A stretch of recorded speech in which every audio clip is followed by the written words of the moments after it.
Right, let's go now to Colin Meads. He last played for the All Blacks in 1971. It was before colour telly. His entire career was broadcast in black and white, and it was a quarter of a century before rugby turned professional. As the rugby world mourns the passing of one of the greatest players in the history of the game, there's also a sense of how different the game is now from when Pine Tree played it. And perhaps that's displayed in one of the recurring themes of the many tributes paid to Sir Colin since he died yesterday morning, how present and central he was in the life of his King Country community.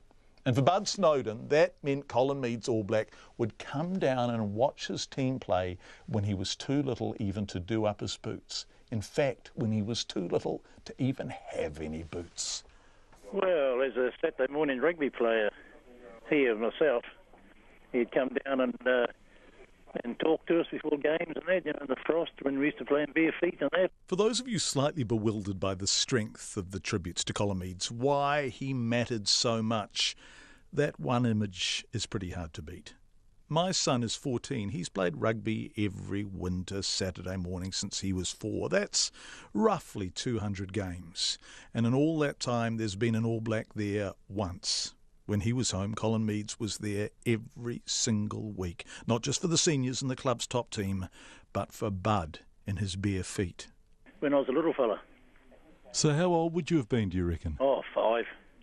Colin Meads belonged to an age before professionalism stole the players from their clubs and their communities, from the little kids in bare feet.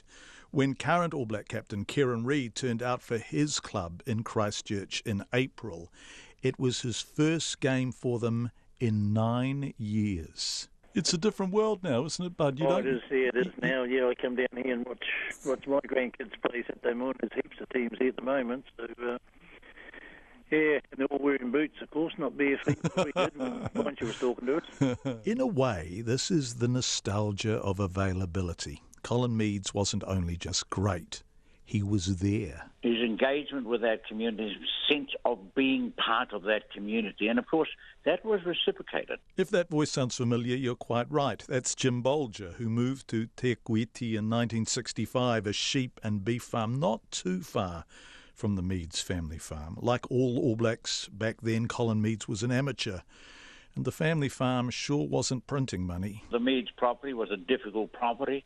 A lot of steep hills, and of course Colin said that gave him his strength and of course his stamina, and I'm sure it did.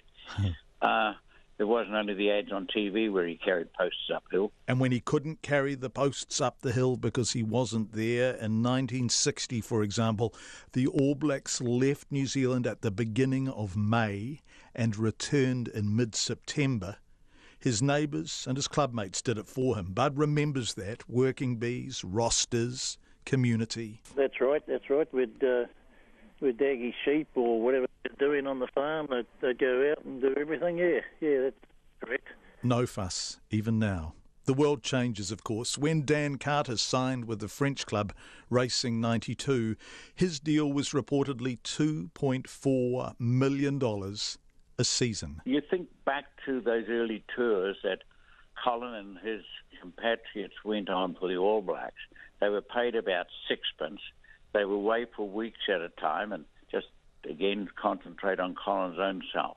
The farm had to carry on, so wife Verna and the neighbours, and to the extent the family could help, had to run the farm while Colin was out playing rugby around the world. And as I say, they were paid next to nothing. So it was a truly dedication you required to play rugby and go on All Black tours back then. There have been other truly great All Black players at least to this century, Richie McCaw and Dan Carter, and you could argue there have been more. And they've been loved too, but less seen. Rugby talks endlessly of its grassroots, but now, when its very top players return to them, it's most likely for a photo opportunity. Sponsors' logos flown in with them, smile for the camera, and then move on. That's professionalism. The bills have to be paid. Everyone understands that. But those who remember it miss the days when the All Blacks lived amongst them, came home from their tours, stayed home, and didn't lock their doors.